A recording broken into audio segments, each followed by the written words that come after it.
Hello, everyone, and welcome to a very special edition of the Geeking Out podcast. I'm the Athletic Geek, and I am joined once again by Tabitha of the Heroes Initiative.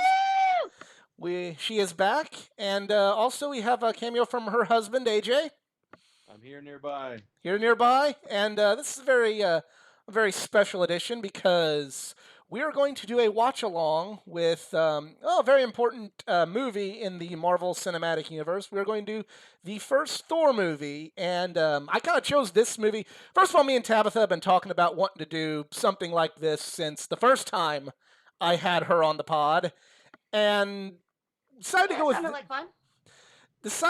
this one because I know this movie in particular really resonates with Tabitha. So I thought I'd let the guest have one of their favorites to start. But we are going to be following this or watching this on the Disney Plus app. So if you would like to follow along with us, go to Disney Plus, go find the first Thor movie, pull it up. We are It's just current called Thor. Yeah, it's just called Thor. Go to the Marvel Cinematic Universe and scroll all the way back, and you'll see it. Um, so yeah, get that pulled up. Currently, I am looking at a blank black screen. And I say we got Anthony and Chris up here, but AJ knows what he's doing, so I trust him. All right, so I'm looking at a blank black screen, and if you'd like to follow along with us, press play now. All right, we got swirly wheel, black, Black. I'm seeing and now we stars. got it's coming up. We got the stars and the clouds and all that stuff. All right, sweet. Yep, we're on the same page. We're good. All right. Awesome. So Should we have the sound up at all? No. Just so I don't get flagged for stealing from Disney. That's what I want to make sure of. I don't want to be arrested by the mouse. Or No at least my worries. channel arrested by the mouse. That was the one Um, thing I forgot to ask. Sorry, but we're good. Yeah. That's fine. So when I had you on the podcast for the first time, you'd mentioned it wasn't until you met George's wife that you became familiar with the superhero genre as a Yes. whole. Right. And it was actually a year after I met Carol. Gotcha. Because I grew up in the middle of BFE, Indiana. We didn't have comic shops out there. You got bullied for. I moved there from New Jersey, and that was that. Right. I was bullied till the day we graduated high school. And I mean, there was this one kid. His parents had gone to the school. His grandparents had gone to the school. His great grandparents had probably gone to the school. And in kindergarten, he happened to wear a Cookie Monster shirt for an entire week straight. And that kid was called Cookie until the day we graduated high school. So that tells you like how small town, right. I can open-minded very it much is relate to before. that, but I was in a different situation because I was a nerd, but like I played sports, so I had like nerdy friends, Right. and I had jock friends, Mhm. and what was like I would say something about like, oh yeah, Notre Dame football, and like my nerd friends be like, would you leave this stupid football shit out of here? Like man, Right. not my friends, but like the kind of people I wasn't so close with would be like, leave your stupid football bullshit away from this group, and then I'd say something like, oh yeah, wrestling, or oh yeah, Batman, and be like, dude, like Mhm. what the fuck kind of. I'm not gonna repeat some of the words that we use, but Oh yeah. so I was kind of in the we whole got like, stories to tell. yeah, I was kind of in the whole too much of one thing to be the other as far as that is concerned. But circling back to my original point, was this movie your first exposure to Thor, or had you read any books? I think Had any knowledge of Thor before? I think my really only real exposure to Thor was the person that I went with to see the movie, or I should we, since AJ's here, I can say we this time. The couple that we went with, the husband of the couple is a huge Thor fan. So we'd heard of him. I hadn't necessarily read any of the comics. I'd seen all the cheesy, 70s and 80s toys that came out when I was a kid. And Right. I'd seen him on Incredible Hulk on the TV show Gotcha. and in Adventures in Babysitting. Okay. Very But interesting. this was my real first serious exposure to Hulk, or sorry, to Thor, excuse me.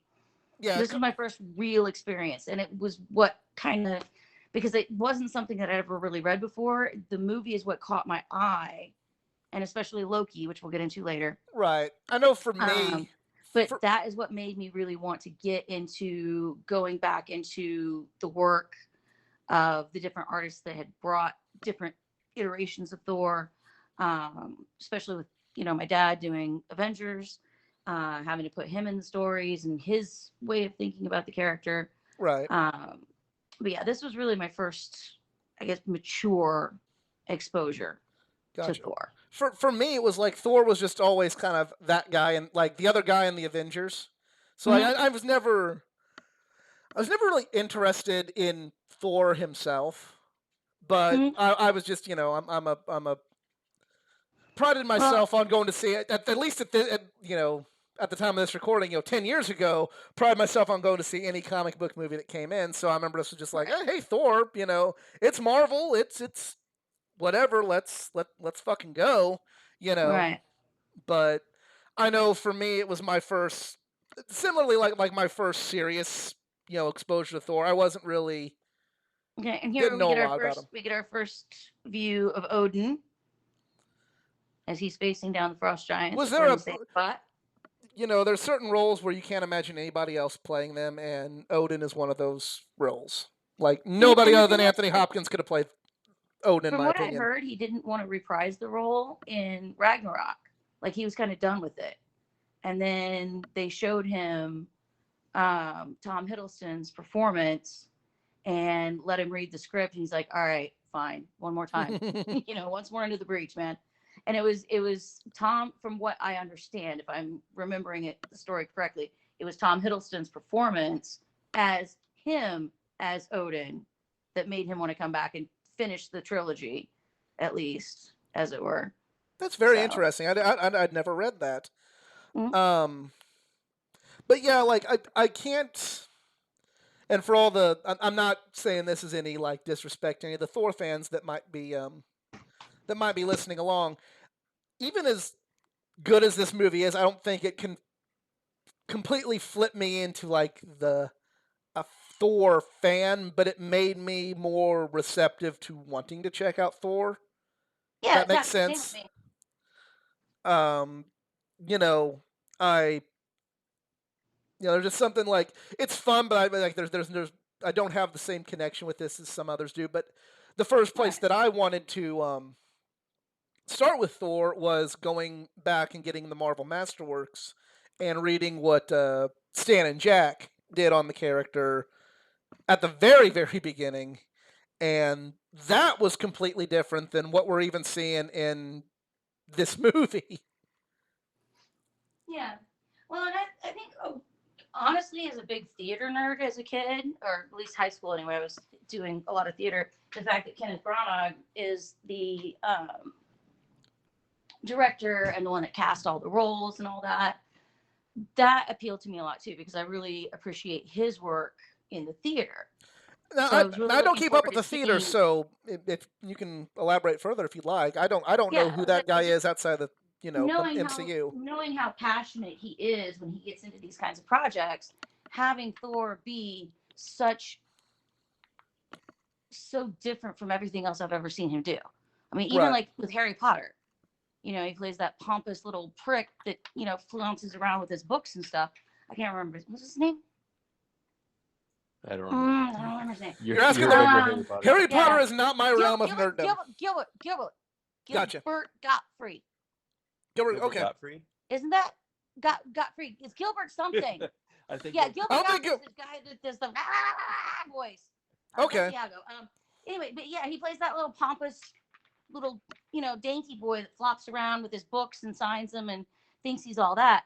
And to see him go from, Shakespeare and Harry Potter and stuff like that into a hardcore, you've got to sell this character. This is the first time that you're really getting to see this character. You've got to sell this character, or else Right. the entire franchise is going to fall. I do think this And this is they a really already well done had. scene to really not to cut you off, but like just to give context. I really this scene was one of the first scenes that jumped out at me, just in like Oh yeah. really the embodiment of the Thor character and where this movie is Yeah, going, where exactly. he's like No, flipping this the is hammer and fine. catching it with the other hand and shit like Mhm. that. Yeah, But yeah, so just to see Kenneth and to go back real quick while we're doing this part, Tom Hiddleston actually did audition for the part of Thor I originally. He did wanted remember to be reading that. Thor. Yes. Yes. And it was in his audition as Thor that he saw him as Loki and offered him that job. And if you watch the Loki TV show that just came out and you watch the behind the scenes, so he's like, this literally changed my life. Like, Kenneth is the reason I'm here. So it's Right. like he was really looking at every person standing in front of him and saying, you know, yes, I have little baby Loki. Aw. Um, you know, yes, this role is perfect for you, or this role is not good for you, and this is why. You know, so he looked into every actor and actress that auditioned and decided, okay, this is why I'm choosing you, or this is why I'm not. Gotcha. Okay. And, you know, so for Tom, you know, going in wanting to be Thor, which look at little baby Thor, even. He looks so Yeah, young. it's crazy. Yeah, you go back and watch the movies, and it's like, yeah, it's already been over 10 years. Yeah. Right. And you see all these guys now, and it's like, oh, they were so young, Yeah. but they're still playing the same characters. Right. Right. It's funny. Um, Now we'll get to that point probably at another time when we're doing this with the other Thor movies. right. But I know the only thing we're not to the part that made me enjoy the movies. Like I was still like, okay, this is good, but like I'm still I don't know if you'd call this just kind of. I'm not trying to be like the mer kind of fan, but I was just kind of like, okay, I'm still not connecting with this character, but it was. Well, for me, it's adoption. Well, yeah, yeah, If we're that's talking about Loki, it's adoption. It's seeing. I post a lot of stuff all the time. Representation matters, mhm, and adopted kids don't always get good representation. Even with me, my adoption was open. You know, it was when I was 8 years old, and then again when I was 21 with George. So my experience is different than everybody right. else's. But it's because of that that I resonate with that character so much. And like I said, we'll talk about that later when we get to that. But This is the troll in the dungeon throw it moment. in the dungeon. I know, Well, like, and I didn't know what any of this was. Like, I knew a lot, at least, not like, it wasn't like, I'm still not an expert, but like, I wasn't as cultured then, but I'd like to think I knew a lot about comic books then. But Thor, I was like completely Much lost of on. the I'm scene like, is I have no idea right. what this is. I have no idea what that is. I know that's Thor, that's Odin, that's Loki. That's all I knew. And that's a dead yeah, frost giant. and I will say that I think them introducing Here's Thor and Loki in this way, it's you're supposed to really not like either of them. I think at the beginning of the movie, that kind of the theme of the movie is Thor kind of earning the he's right kind to of a be able to dick, wield. Yeah. you Yeah. know. So it's like you see he's braggadocious and Loki is underhanded. And so off the bat, I think you're supposed to look at both these characters and go, I don't want either one of them to be the king. Like, neither one of them are really deserving at this point. Right. You said there was a dead frost giant, and I want to make a mean joke of like, well, there's Loki. There's a future dead frost giant. Heyo. Not for a Sorry, while. I'm sorry. Okay. But he's feeling much better now. He's feeling Yeah, yeah. much. Just a flesh wound. um. But Yeah, I like mean, the can you only really person that imagine? I think AJ was right. Whenever I was watching this the first time, the only person in this scene that I really had any respect for was Odin. Right. But even he's struggling with his feelings. Am I doing the right thing? Right. Like in this scene, he's not even sure that he's making the right choice. And anybody who'd waste that kind of food, I'm already not having a whole hell of a lot of respect for. Damn it, Thor. Right. Well, but I But was gonna say I have a lot of respect for Anthony Hopkins. Like I can't oh god, really think of anybody else that would have played Thor the way that he did. you mean Odin, right? That's what I meant. Yes, Yeah. thank you. Okay. Sorry. Okay. Yes. Just making Sorry, sure I'm we're on the eating same. cheese and watching the show, so I'm a little distracted here. That's fine. Um, but like I didn't know who any of these people were that were coming in. Like I didn't know. Just Thor was not on my level. Like that was one realm of Marvel and or any sort of comic books that I just never ever got into, either by the books weren't available because I've gone on my weekly collection comic of the week. I always mention how as a child I just had to see what they had at Walmart or the grocery store and hope it had a conclusion, and I'd At skip least a you had that. I didn't have that. yeah. I would, there'd be Thor books and I'd be like, nope, this has no conclusion, so I'd just go buy whatever that had an ending because God only knows when I'd be back to that Walmart or that Kroger and if they'd have it. Um, Right. so didn't know a whole lot about the lore of Thor outside of he had a role in the Avengers. He was Captain America's friend in the Avengers. Um, but um, the funny thing is, and I feel like I guess you couldn't do this, and I'm not saying it's wrong that they didn't do this, but whenever this made me want to check out Thor comic books, and I went back and read the first stuff that Stan and Jack did, this is completely different of an origin story than maybe not completely different, but they didn't go in the complete Thor becomes a sickly man, Donald Blake kind of thing. Although they do Um, have that Easter egg later on. they do, and that's very well done. But like I remember seeing this, thinking this is what Stan and Jack did, and then subsequently later on, when I'm going back and rereading that, going like, what? They didn't do this in Hmm. the movie. What the hell? Well, the Um, movies are completely different. right, They went off in a whole different direction. right, I mean, like, they and have the basic source material, but the stories themselves, they went off in their own. They had their own story to tell, and they right, just tell it in this medium. right, and you know, there's so, Hello, handsome. Mm, I yeah, love him. he tried to fire I Jim love though. him more, but Idris is pretty hot. He tried to fire Jim. What? It's an Office reference. Oh, yeah, he did, but um, I'll forgive him. I won't kick him out of bed for eating crackers. the only my only like disappointment about him having this role is I always dreamed about him playing Jon Stewart in a Green Lantern movie. So that's been shut down twice now in two different comic book universes, which Hmm. disappoints me. But whatever, I guess. Sorry for my jerk neighbors. That's all good. It'll probably happen 2 or 3 more times. I'm Yeah, sorry. I'm not too worried about this.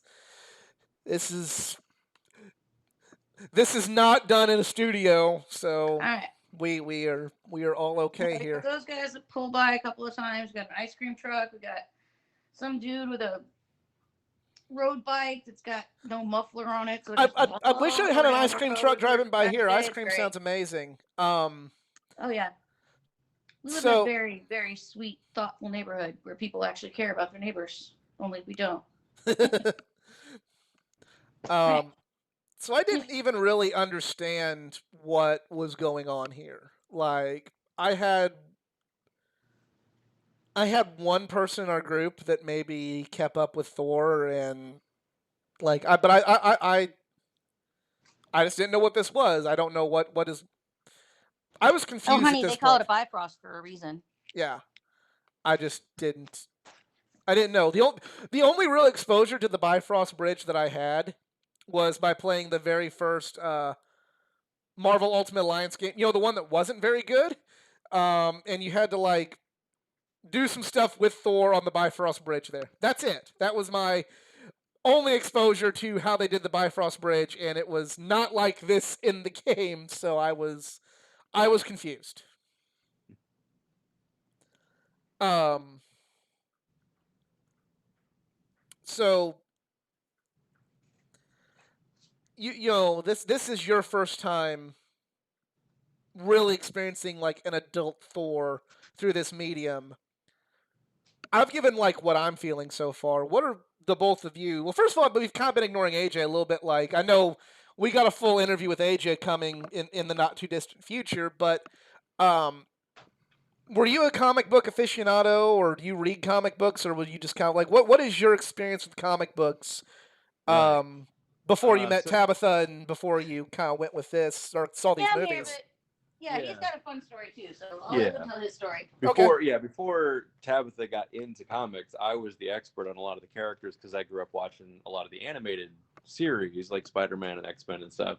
So I was able to be like, oh, this is this character and all that. But similar, I grew up in the middle of nowhere in the Midwest, and when I was young, they used to sell comics everywhere. You go like to Kmart, and there'd be like a rack of comics at the front of the store, and in the 80s that went away, just like arcade games in the stores went away. And I literally thought that they just didn't make comics anymore because you never saw them in a store. I didn't realize they'd gone to specialty shops. And it wasn't until the mid 90s that I was out with a friend and he's like, oh yeah, I got to stop by and pick up my subs. And I'm like, what are you on about? And he's like, yeah, I'm reading the Wolverine run right now. It's when he got his adamantium skeleton stolen. And I'm like, what? I was like, he was talking like from another dimension. And he takes me to the store and it's all just wall to wall comics. And I had just no idea that that had just continued on in specialty shops because I didn't have that near where I was. So all of the stuff from the MCU for many of these characters, it's my introduction completely. So Thor, I barely even knew anything about. Even Captain America, like I knew who Captain America was as a character, but I didn't know anything about his origin. I honestly didn't care about Captain America. I always found him to be kind of a lame character when he would show up in other series. And it really wasn't until the movies that I actually care. I feel like he's the best character in the MCU. I care more about him. Well, Rocket. I love Rocket, Oh but yeah. I care more about Captain America than any of the other Avengers now. And before, I didn't really Yeah. care about him at all. Oh yeah, because I remember, I was working at a McDonald's when not when the MCU started, but like when the MCU was really, when Thor came out, when Captain America, when the first Avengers, etc. came out. I was working at McDonald's, and I remember I was the comic guy, and everybody's all like, "Oh, Captain America's, pardon the expression, but like, Captain America's a pussy. What's his point? He doesn't have powers like Thor and Iron Man." And like, it was just be like, "No, you don't understand." And but that was kind of my struggle at first because I was a Captain America fan. That was one that I had enough comic books about to kind of understand more. But for me, and this is probably unfair, and this is maybe something that we'll definitely get into when we watch other Thor movies. It is, I do think this is a badass fight scene. I'll say that much. Um, I never, I enjoyed Thor, but I never got emotionally attached to him. I always saw Thor as comedy. Right. And I know there's going to be some people lynch mobbing me about that, but like, I never felt anything more than just comedy with a few serious moments with Thor. And I feel bad about that because he is a good character, but I don't know. I guess I just never got that connection. And whenever I think of the thing I'm most excited about watching this movie, well, first of all, it's giving Tabitha a chance to really speak about what it means to her. But what I'm excited to see is like here momentarily when he gets sent to Earth, and then I'm gonna like perk up about all the funny scenes that are gonna Right. happen. Mm-hmm. Yeah, um, the one character I cared about going into all of this because we knew they were leading to, the big Avengers crossover was the Hulk because I grew up with the Bill Bixby, Lou Ferrigno Hulk series. Like I really loved that character, and I feel like he's never really got his due as a character in any live action form since the 70s, and like since that show. let's just ignore that 2003 Hulk movie. Let's just pretend like that one didn't happen. Yeah, and That's the Ed Norton one, right? No, no, the the Ang Lee. Oh, Lee the one. Ed Norton one. Okay. Yeah, which and I admired their both attempts at making a live action Hulk, but they they don't deal with the psychology of the character at all, and that's what makes him interesting. You know, that's what makes Batman interesting. He's got these villains that play their mirrors to his own psychology. The Hulk, he's his own villain. Like he has to deal with the psychology of it, and they're more about getting to that payoff with the big fight scenes and never. I feel like the Ang Lee movie actually did a better job of that. I mean, like I'm not saying that's a bad take or anything. It's just very interesting to hear a real Hulk fan say that, because for me, I couldn't get into the Ang Lee movie, and it actually maybe unfairly. I don't want to say it made me dislike the Hulk, but like I never cared about the Hulk again after that. Yeah, So yeah, and the Ed Norton it's one cool. didn't really do anything. Actually, what's the villain? The villain in the Ed Norton movie, I thought was the most compelling character in the movie. Abomination. The guy that becomes Abomination. I forgot the name of the actor. Oh yeah, but Abomination. I can look it up because I have my computer. So okay, you mentioned you were, as was I. My first exposure to the Hulk was the Bill Bixby Lou Ferrigno show. Have you? I gotta ask this: have you ever had the opportunity to meet Lou Ferrigno? Yes. What is your experience with him? Oh yeah, he was cool. I actually had he signed my Ultimate Edition Hulk DVD set, which has like some of the best episodes from the series.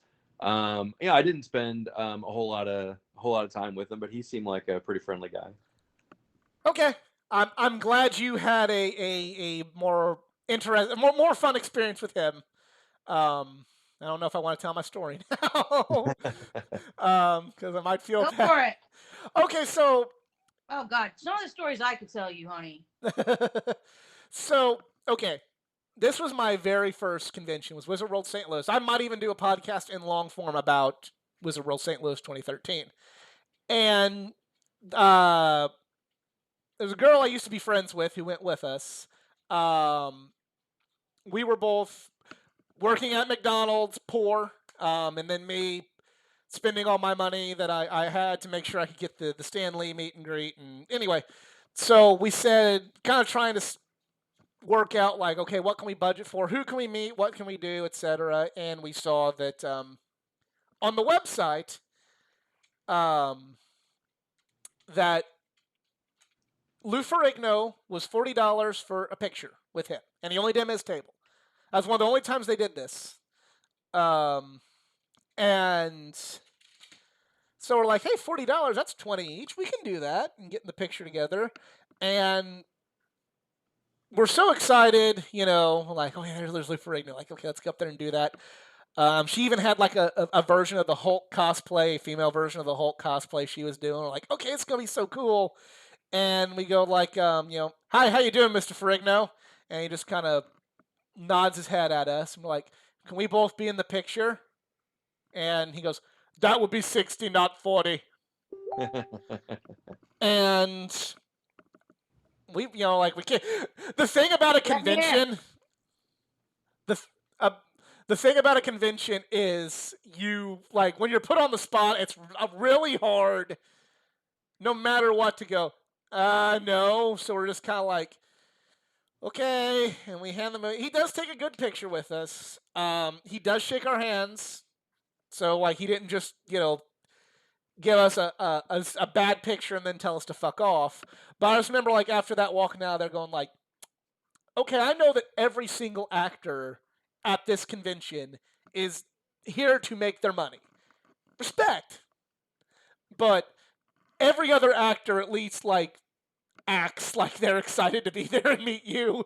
And Lou Ferrigno did not act excited to meet anybody. Like, we knew, like, it was the most business-like transaction I have ever had with any celebrity at any convention. He wasn't a dick. I will say that for the record. He was not a dick. But whenever I walked out of that one, I remember just kind of thinking like, okay then. Compare that to like Jason David Frank, who's awesome, and Sean Astin and Henry Winkler and all these other people I've met who acted like they were your best friend, and you felt like they were your best friend.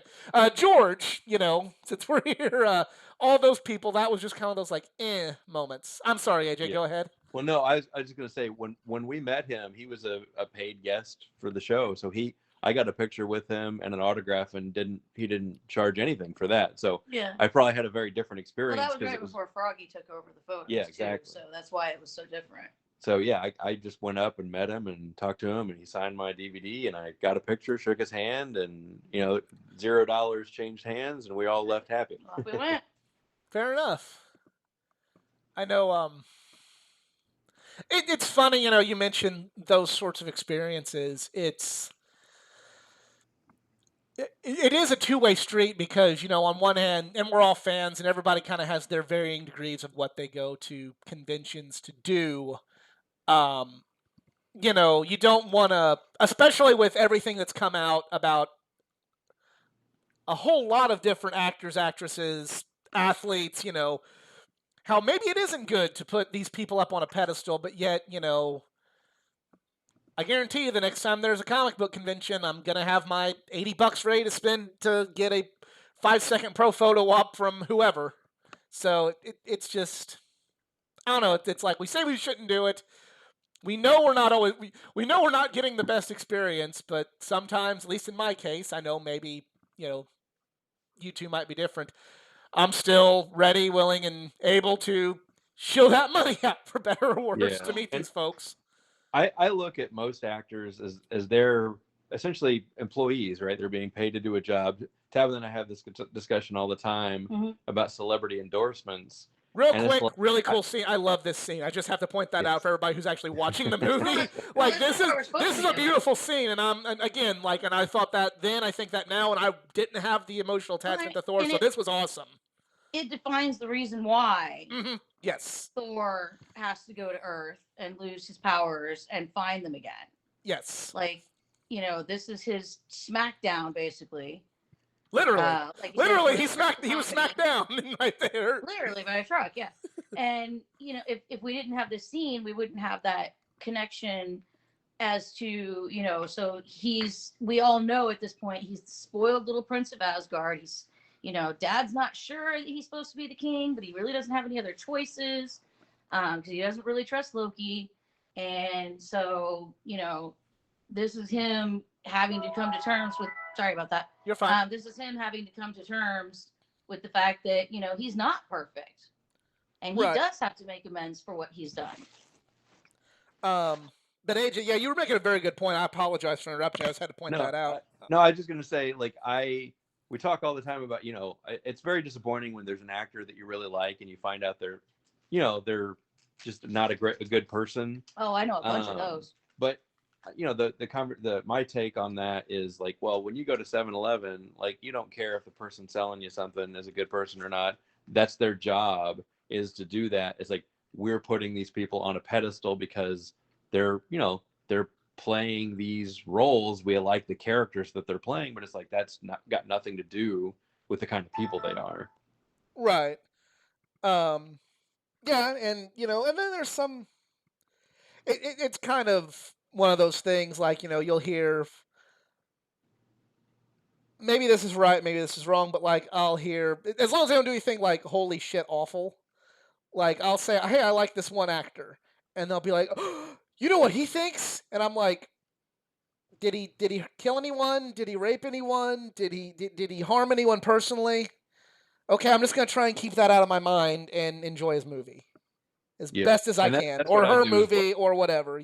There's most actors, no matter what pieces of crap they might be in real life, I can suck it up. I think Mel Gibson's is the only one that I feel like his personal life has overflowed to the point where I have a hard time enjoying his movies. But right. most everybody else, I'll just suck it up and just watch it.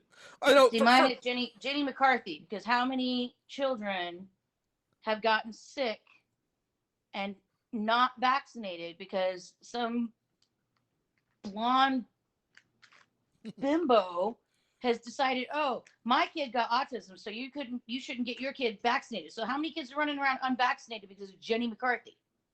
Yeah, for me, like that's I don't not have. Okay, when it affects someone's personal life like that, their health, their wellness. No. Well, for me, like the one that everybody kind of got on my case. I don't dislike this person. I haven't really, other than kind of the, the people that really made their rounds. There's a lot of them. I'm a wrestling fan. There's a lot of wrestlers that I no longer care for that I once did. But for me, it was about 3 years ago at a convention, we kept running into Kevin Sorbo, and Yeah. like in and he was a great guy. Like he was in the gym. He recognized me from the elevator. All Oh this yeah, he used to stuff. be all over the place. I remember seeing him. Yeah, all this stuff. And then like on the last day of the convention, we like talked to him so much. Like we were talking in the gym together, whatever, and we eventually did go to his table to get a picture. I think he even like he still charged us, but like I think he like said like, yeah, just give me this. I've talked to you guys enough. It's cool. Um, and I remember posting it, and then like another one of my friends was all like, "You know what he thinks? You know what kind of stuff he votes for?" And I'm like, "I don't care. He was a nice guy. Like, I'm sorry. Like, that's an agree to disagree. I don't care for his opinion on that, but he treated me well. He gave us like, I don't know. Like, I can't say the man was a piece of shit to me because he wasn't. I mean, I'm disappointed he's voting that way, but Yeah. what? And what that's it. It's like it's disappointment. You're like, oh, I liked the work that this guy's done, but it's like I said, I go back to the 7-Eleven. It's like, oh, this guy was really nice to me, but maybe he's a complete piece of crap. You can't get too tied to the performance. You got to separate that from the performer. Just like all art, right? H.P. Lovecraft was a racist, and we Uh, got J.K. Rowling's anti-trans stuff, and Joss Whedon. It's like all Joss of these Whedon's folks. everything. Yeah, it's like we've got all these pieces of art that we love, and it's problematic. There's an asterisk next to a lot of it. I mean, Um, you you and know, I discussed that before, Eli. That with Joss Whedon, it's like since everything has come forward, it's like we realize that he's not the nicest of people, but he can tell a good story. Right. And Sorry to interrupt, AJ. oh no, Sorry. no, you're that's fine. good. It's I don't know. It's just kind of the weird two-way street. It's like I don't know. I don't know. You know. I know, especially especially in the wrestling community. Like, there's wrestlers that I still in. None of the ones that have been like outed for being completely awful people, but there's wrestlers that I still like that have posted opinions that are not the most popular on Twitter. And by me still enjoying their wrestling work, I'm apparently as bad as they are. And I just said I enjoyed their wrestling match. Right. Yeah. You if you can't separate it at all, then you're just not going to be able to enjoy so Right. many things.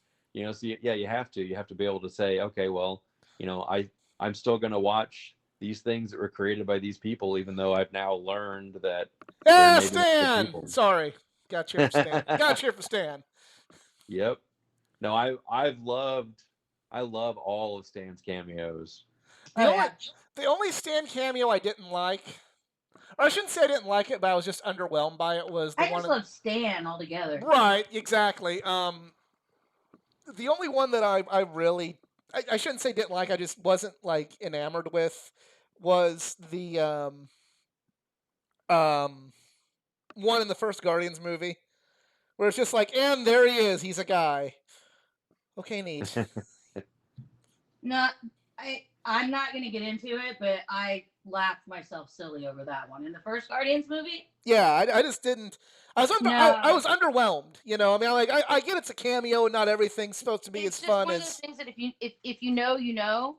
And I'm the only person that when we were in Deadpool 2, when they made the joke about, being created by a guy who can't draw feet. I'm Yeah. sitting there laughing my ass off, and the rest of the theater is completely silent. I'm like, Oh, I laughed you at guys that don't part get it? too. I mean, But it what was a was the? straight up punch in the face to Liefeld, and nobody got it because nobody's really read the comics or know, where Deadpool came from. It's like it's just one of those things. It's like, to me, Stan's cameo in Guardians was hysterical, What was it? I don't. but I didn't not to get it. everybody else So because okay, so explain like real quick. Explain it to us. out of respect for the dead, no. Gotcha. Okay. Okay. Fair enough. Sorry, I gotta be fair. He was a good friend, but yeah, it was very funny. Okay. It was complimentary. It was, but it's just one of those things. We talking about the same movie? We're talking about the first Guardians, right? He's a good guy. Hmm? Okay. I'm just trying to. Okay. Yep. Um.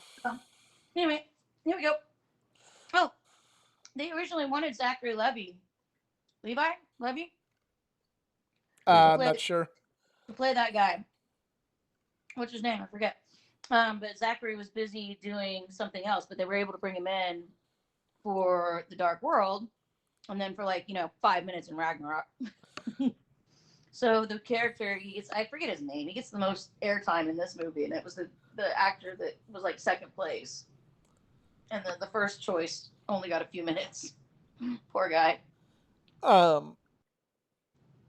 That guy.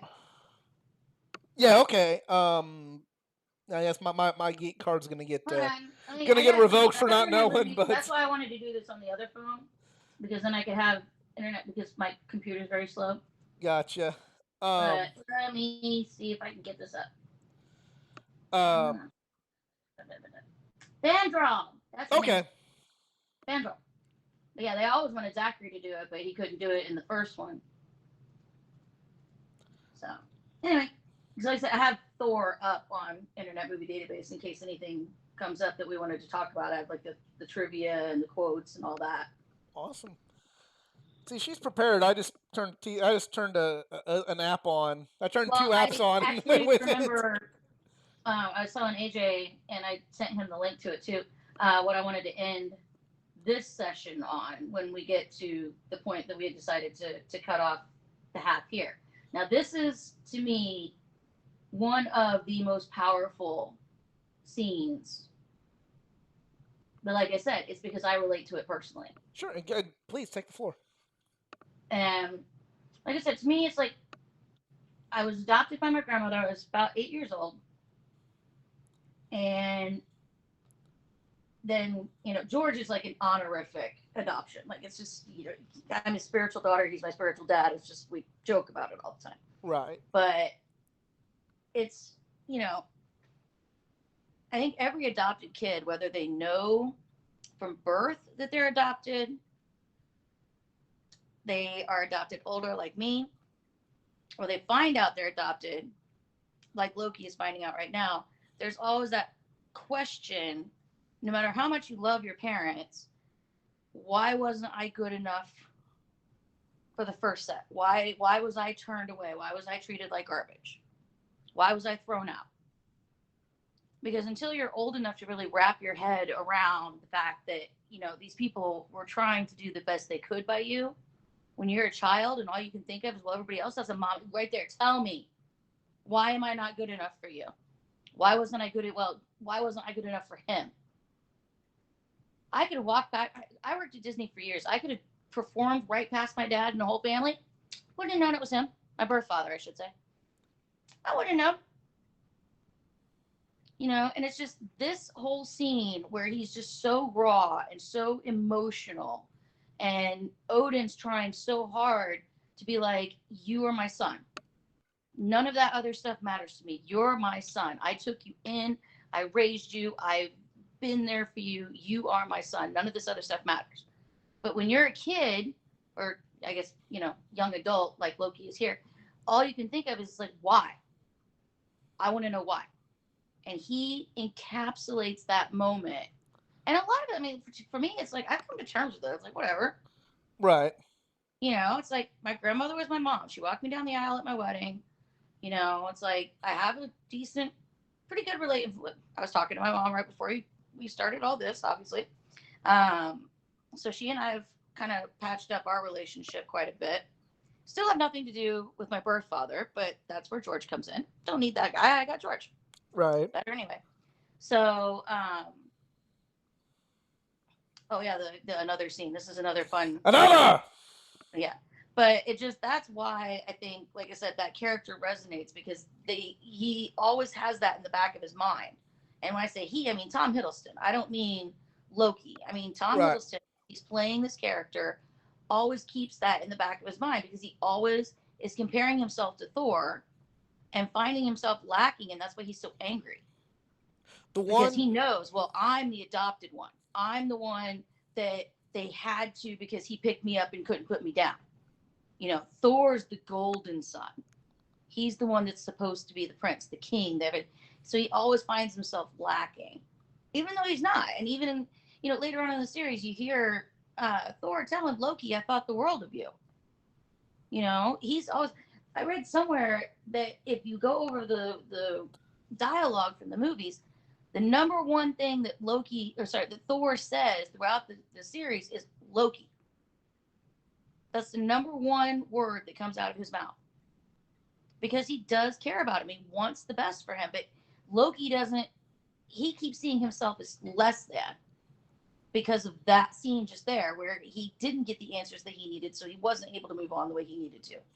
and maybe on the flip side of that, like, Loki has every right to feel that way, but he says, like, well, you didn't want a frost giant on the throne, and Right. while there might be some truth to that, there's also some good reasoning behind not wanting to have, may not necessarily Mm-hmm. a frost giant, but there was good reason for Odin not wanting a person like Loki on the throne.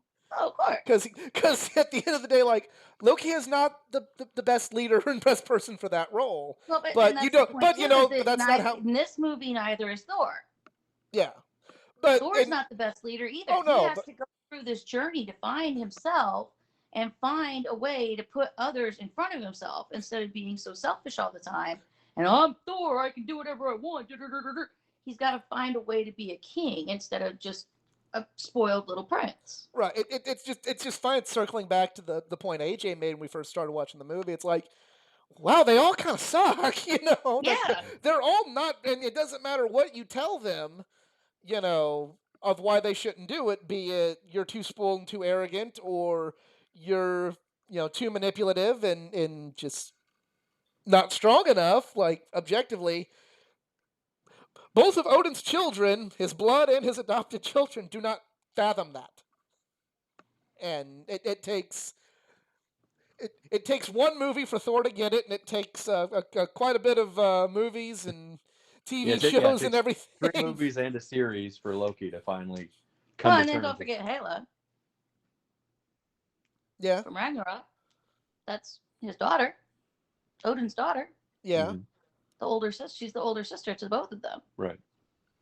But even she's got daddy issues because Odin screwed her up too. I know we're kind of jumping ahead on that, but yeah, Right. it's like even she has issues because of the way that she was treated by Odin. So this part here for me was the part where I got really excited again, because this is the first time we saw Coulson in a while. Mm-hmm. So yay! Like, that was my, like, for the wrestling fans that subscribe and listen. Gonna cross the streams a little bit here. This was my mark out moment for Thor, was seeing seeing Coulson on screen again. And then there's Mm-hmm. another one a little bit later that got me really excited. And I love Yeah. that scene too, where they're just taking all the shit. Just, like, it's shitty, but I just thought it was funny, the timing there. Yeah. I just like that too. Again, with Natalie Portman, like we've gotten to watch her grow up. Because she was 14 when she was in Leon, and Right. we've got to watch her grow up through the years from being such a talented. She's one of the few that was such a talented child actress, and yet still went on to have a really, really good career as an adult. Right. So many child actors just burn out. But she was able to keep it going and get a degree and have a backup plan and everything else. Like she's got it together. Now, we're getting off topic a little bit, but Sorry, I just threw that out no, there. no, no, no, no, no. That's this next point I'm gonna make. Has anybody read the Jane Foster Thor books? I think I have them somewhere. I haven't read them yet. Okay, so I have not read them, because, again, Thor was just never a priority, like, for me, Mhm. ever. So I was just curious, like, how it was, because I've heard a lot of different things about it, from some people underrating it, or unfairly hating it, I should say, and then some people Mm. kind of overrating it, and Well, I I know, mean, you have people that are. and I know if from just my past talking to you, you have a pretty objective opinion on things. I was just Mhm. curious if you'd read it, what your opinion I of have it was, not. and if I should seek it out. Well, I can take a look at it. I can see if Anna can get it for me, and I can read it through. But I haven't read it yet. Like I said, I think I have it, but you saw my room; it's a mess at the moment. So I've got to go through and see what all I actually have. Um, but if I don't have it, I can have Anna pick it up for me, and I can read it because she can order it for me at the shop. Look at little baby Loki. Look at him. He's so oh, he's so cute. I love him and comb his hair and put lots of pretty little bows in it. And see, I have the opposite reaction to you. It's like, look at that face. It's 10 years later, and I want to punch it, like No. continually. Like I want to keep like just. I want to do like what I did on that video game and just get a Captain America shield and beat the shit out of him. There was actually another family that I met where you and I met at Indiana Con. I met another family there, and it's a husband and wife and their kids, and we hit it off really well. There's a whole story behind that, and it has to do with George and Marv and everybody else. But point being, we've become very good friends, and we've stayed very close friends over the years since that happened. And I come home one day, and there's a box on the porch, and AJ's like, "What you buy now?" I'm like, "I didn't." And I open it up, and it's the Marvel Legends Loki from the TV show. He's like, "No, this is brand new. You ordered it. How much was this?" I'm like, "I don't know. I didn't buy it. It was them. They bought it for me." That's I'm like, awesome. "Aw, guys are so sweet." So now I have the Marvel Legends Loki from the TV show. I have. I mean, you've seen my Marvel Legends collection, but like I have, Marvel Legends is like taking a backside to wrestling figures for me at this point. But I mean, Mhm. they're still around. If they're still a cool one, but like to me, um, I don't know. And this is we're getting off track with this, but like for me, I'm call me a bad fan. Okay, hang on. No, first of all, we gotta let this scene play out because this one makes me laugh. Okay.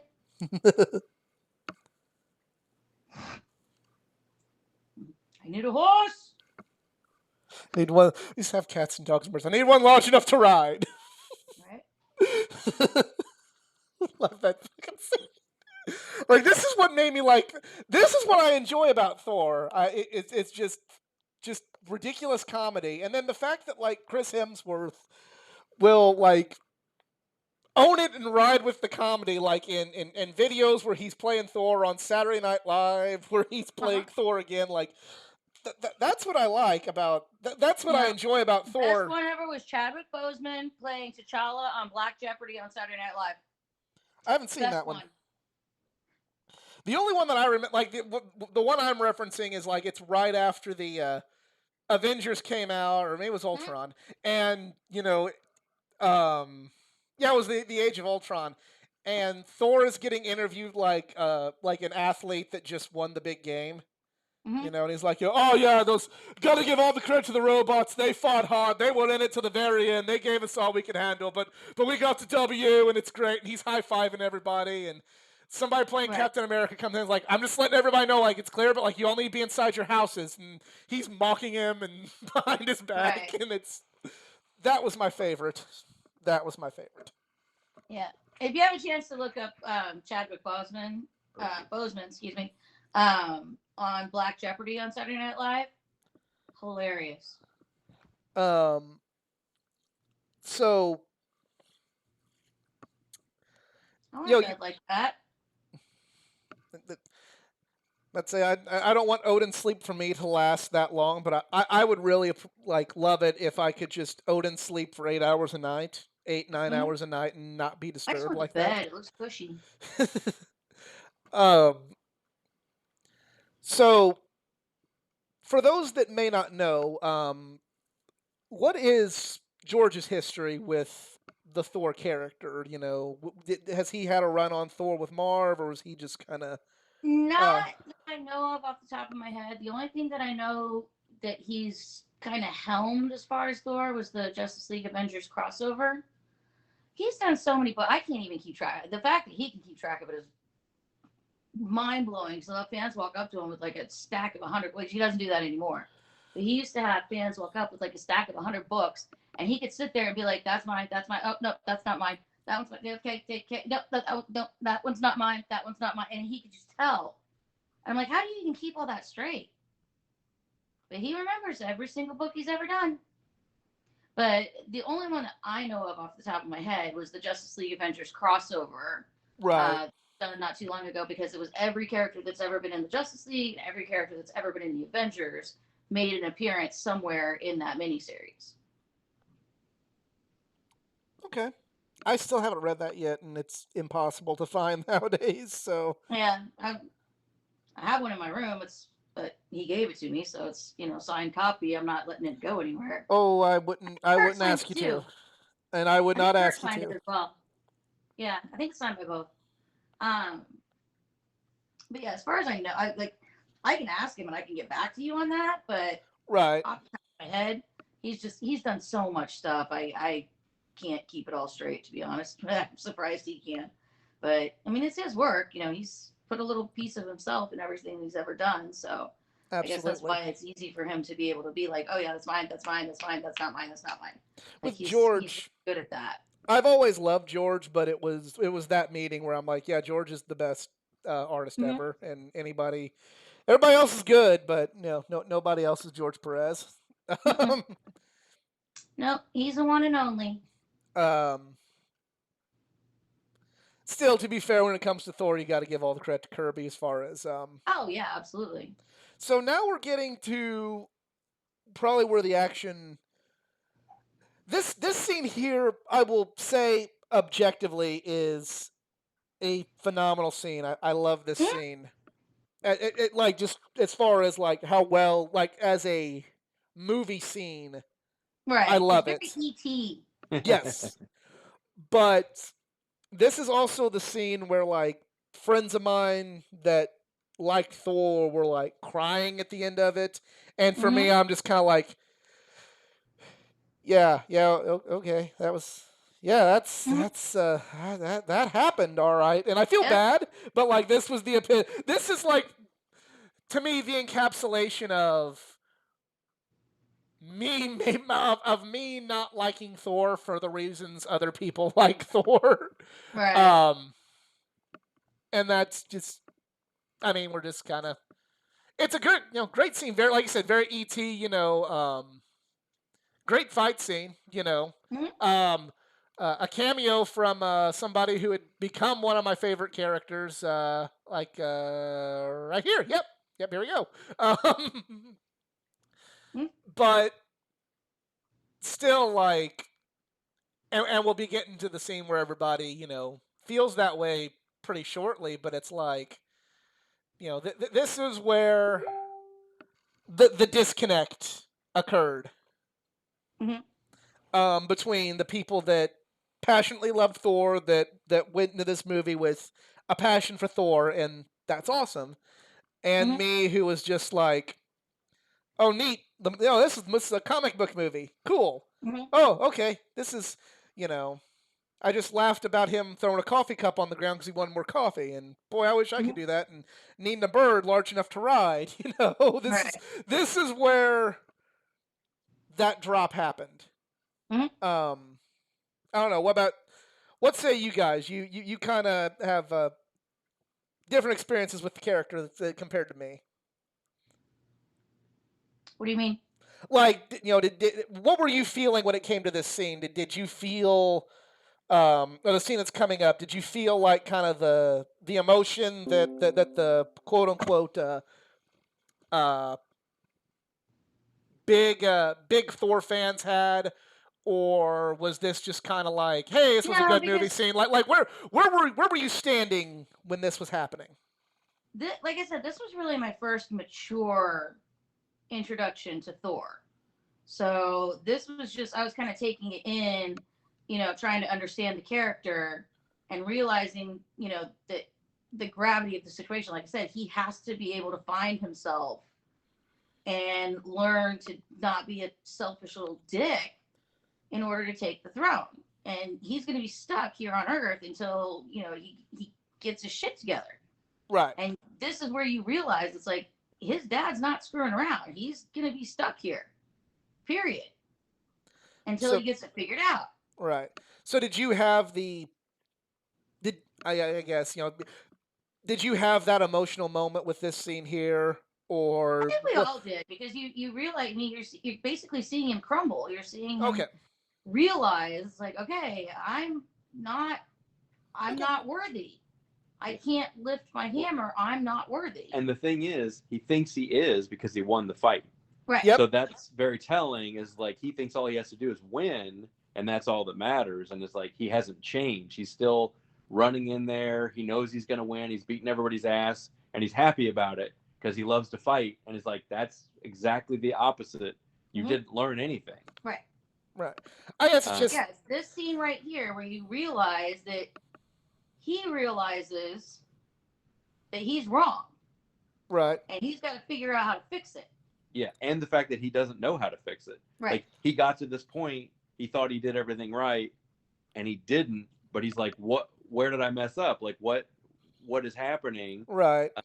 He's just at this point in his development, he's incapable of learning that lesson. Yeah. I mean, from a story and a cinematic perspective, I accepted all this, but I just remember this kind of. I don't know. I guess this is just where this scene to me epitomizes my disconnect from this character. While I'm on board with everything that the both of you said, but I remember just kind of thinking, "Oh no!" It's like the Jeremy Clarkson meme. Oh no! Anyway, you know. Well, I think as an audience, like you know it's coming. You know he's Right. not going to be able to pick up the hammer. And honestly, if not for his portrayal in this scene, the emotion that you see in his face, I don't think this scene works. I Right. think that it comes down. He carries this very well. Yeah, it comes down entirely to his portrayal because you're not invested in this character as an audience at this point. Yeah, you're still seeing him as a little jerk. Yeah, Yeah. exactly. So it's like up until this very moment, you're like he deserves whatever comes to him. Exactly. And if not for the emotion you see in that actor's face in that scene, I don't think you still would care. We're gonna pause the movie at this point because, well, we're gonna continue this in part 2. So Sounds good. Thor's world has crumbled beneath him. He is no longer worthy. He knows he's no longer worthy. He has just been arrested by S.H.I.E.L.D., and we don't know, at least at this point in time in the movie, we don't know what's going to happen. Maybe cynical me was not quite as emotionally as attached, but definitely a powerful scene objectively, and a really well done scene, a really well acted scene. But we're going to continue this in part 2 coming next week. So our timestamp will be 1 hour on the dot and 35 seconds. So we're at 32. Oh, we're so close. Close. We're fixing it. We're fixing it. That's That's 35. fine. We got gas. So we will see you guys next time, and we will reiterate the timestamp. Be sure to tune in and finish Thor with us.